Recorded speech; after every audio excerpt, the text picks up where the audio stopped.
Winbak Farm of Canada is home to 8 exceptional stallions, including Archangel, sire of Superfinal winner Safe Conduct, and Simcoe winner Twin B Archie. Better Than Cheddar, sire of 2 Superfinal Gold winners, Cheesy Smile and Cold Creek Queso. Betting lines, first Ontario crop foals in 2023. He's a sire of Millionaire Bulldog Hanover. McWicked, Canadian Hall of Fame inductee, whose first crop will be 2 in 2023. And Trixton, sire of O'Brien Award winner Evident Beauty. Look for his first Ontario crop of the 2023 yearling sales. Also standing, Art Speak, Better's Delight, and My MVP. For more information, visit winbackfarm.com. In a field lies hope, anticipation, from the biggest races to the brightest stages. Forbidden Trade with a gigantic upset. Desperate man, there's no desperation in those strides. It's Bulldog Hanover, the fastest mile in harness racing history. For the glory, the pride, the payoff, enter the field. The Ontario Sire Stakes program, from Ontario farms to the world stage. With last year's nomination for Trainer of the Year, Shawn Stacy is looking to continue his luck this racing season. He brought home awards from both sides of the border with Sylvia Hanover, so of course we'll be checking in on her. Welcome to First Line Training Center with harness racing updates, twos and training.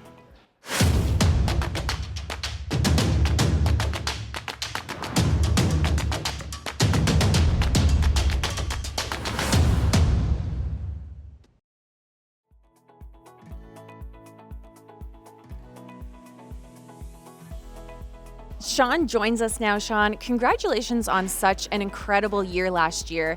Obviously, many big moments, but what was the best feeling for you? I would have to say overall, the total year that we had was the best feeling. You know, so many horses stepped up to the plate, a couple real big time horses we had, but the whole stable, usually it's 1 or 2 individuals that when you have a big year, do it all for you.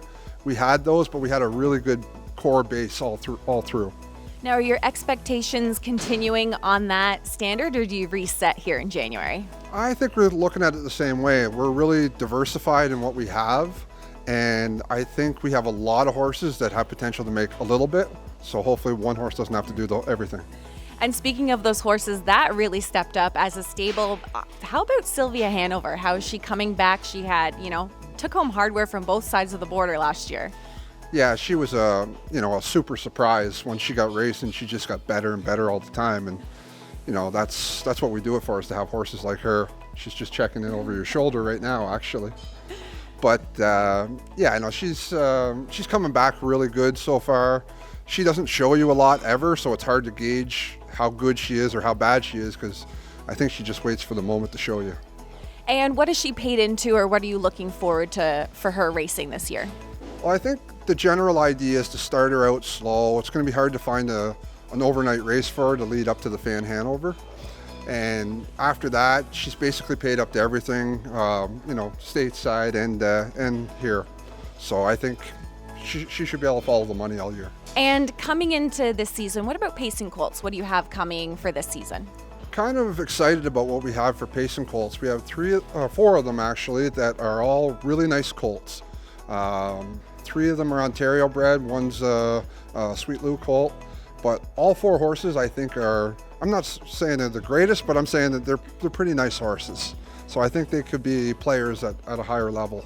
It's great to see that potential here early in the season, because it's such a long season for them. Yeah, there'll be some that are good early for people and won't be good late. It's just the whole season is grueling, and not too many make it through the whole thing, but hopefully the strong survive, and hopefully we got something in that amongst them. And what about just managing the season throughout the year? Well, I think that's half the key to anybody's success, is kind of picking and choosing your battles, the right moments, and then the horses got to be healthy at those moments too, which is really important. But if you can be right on the right night, you can look like a star even if you're not. Now, it's a big family atmosphere here at your stable, and what is it like working with your family day in and day out, kind of in all capacities? Yeah, with us we have tons of family involved through and through, and days you love it, days you hate it, that's for sure, but as a whole we all get along really good, and I think that's what keeps the wheels turning around here, is hard-working family. Now your stable is part of a fractional ownership group, Landmark Stables. Can you tell us how it works? A little bit about that.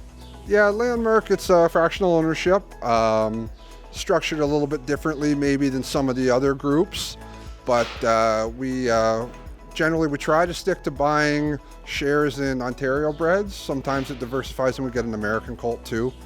But we end up having, it's about $2,000 for a purchase share, and that it's an upfront fee, and there's no bills that follow it. And it allows everybody to get in a small capacity without getting financially hurt probably. Yeah, and a good way to learn about the industry as well. Yeah, it's a great way. Any fractional ownership group is a good way for people to get involved, get their feet wet with things, and then if they like it, then they can expand into full ownership.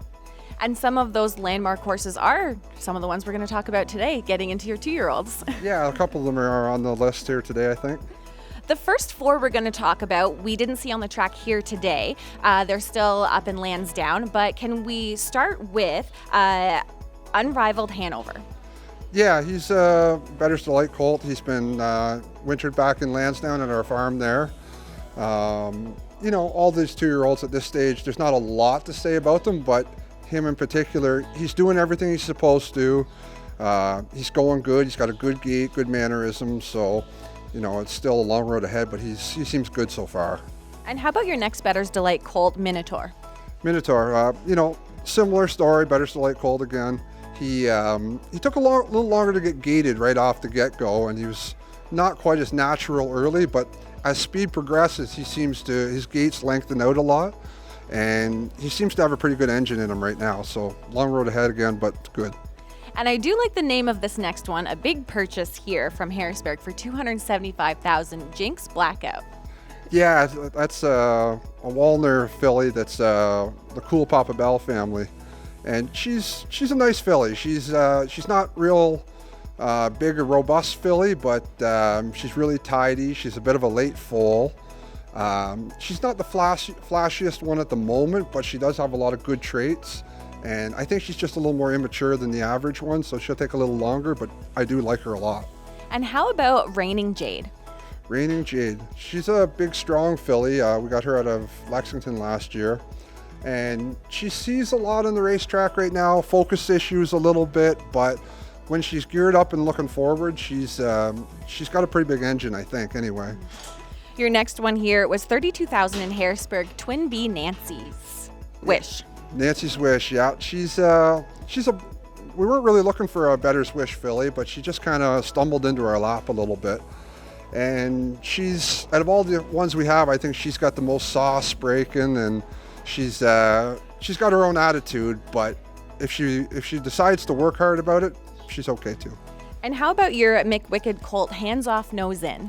Yeah, he's a homebred colt from Hudson Standardbred. Mare we used to have, and he's a lot bigger than his brother that we have, a 3-year-old here, hopefully getting ready for the North American Cup, Teganello.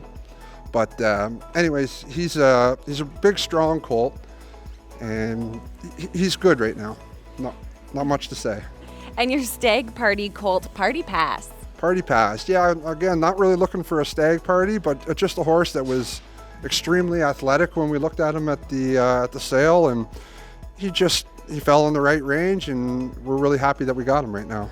Now, is this one when you're saying not really looking for, but you see them in the ring, or you see someone else looking at them? How did you find him? Well, we went and looked at him, and he just was a very athletic, correct individual, and he fell at the right price range too, and we couldn't say no. And how about a Quite Beachy? Quite Beachy. Nice filly. She's going really good so far. He's watching, and not much to report, but she's doing everything really good, and I really like her. Another one from Harrisburg for $19,000, a Cadabra filly, One Night in Paris. Yeah, we were surprised. We got her once we got home. We got her. She was sent to us, and I was really happy that we got her. Actually, she's a big, strong filly, really long gait to her, and she gets over the ground so easy that she's been a really good addition. And how about your last Bettor's Delight filly here on our list today is Stem the Tide? Stem the Tide. Yeah, a $15,000 Harrisburg purchase that we had. You know, she's a bit aggravating in the barn at times, but on the racetrack, she doesn't do much wrong right now.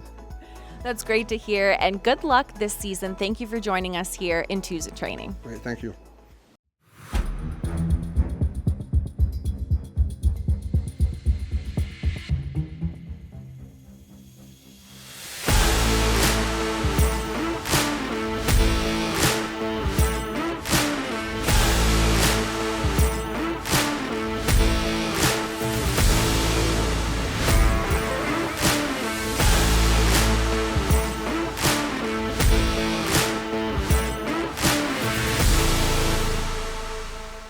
Winbak Farm of Canada is home to 8 exceptional stallions, including Archangel, sire of Superfinal winner Safe Conduct, and Simcoe winner Twin B Archie.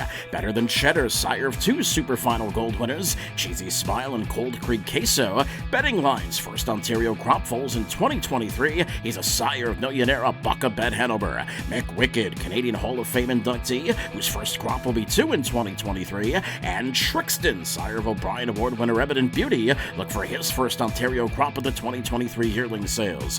Also standing Art Speak, Bettor's Delight, and My MVP. For more information, visit winbakfarm.com. In a field lies hope, anticipation. From the biggest races to the brightest stages. Forbidden Trade with a gigantic upset. Desperate man, there's no desperation in those strides. It's Bulldog Hanover, the fastest mile in harness racing history. For the glory, the pride, the payoff. Enter the field, the Ontario Sire Stakes program, from Ontario farms to the world stage. Harness Racing Update features the sport's most talented and provocative lineup of writers: Garnet Barnsdale, Dave Briggs, Murray Brown, Frank Ottolo, Ron Gerfine, and Thomas Hedlund, as well as Bill Heller, Bob Hayden, Dean Hoffman, Victoria Howard, Chris Lomon, and David Mattia, and also James Platts, Bob Roberts, Sandra Snyder, Brett Sturman, Jay Wolf, and many more. See what everyone is talking about. Subscribe to HRU today for free at harnessracingupdate.com.